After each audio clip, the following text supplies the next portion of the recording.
Foundations of Amateur Radio. This is episode 236 or so of my weekly contribution to this hobby.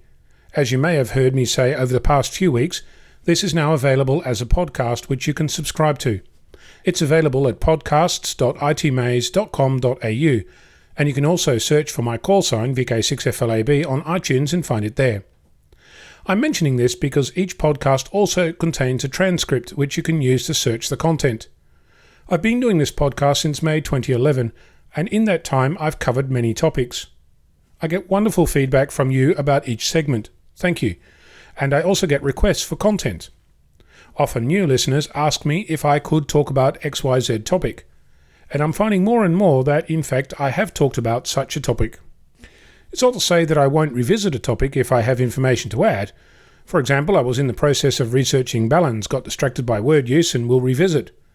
As I'm doing the research, I'm realizing that the rabbit hole goes deep on that particular topic, so I'm not yet at a point where I can say much about it other than to think of a balun as a maths tool for feed point impedance. That is to say, a 6:1 balun will transform a 300 ohm feed point to a 50 ohm one. Similarly, a 9:1 will do the same for a 450 ohm feed point.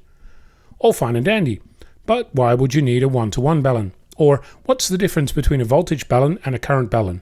Not to mention the bandwidth, the different material types, and on it goes. So I'm not yet at the point where I can distill the information to a 3-minute segment, but I will. I've also discussed cows and lightning in the past. If you remember, if a cow is facing the impact point of lightning, they can die from the current that flows along their body from their front legs to their hind legs, which is why you want a single point earth in your station. I hope that you'll take the opportunity to have a look-see across the previous editions of this segment and find something to your liking. I'm Ono, VK6FLAB. This and previous editions can be found online at podcasts.itmaze.com.au and are also available for download from iTunes and other podcast directories.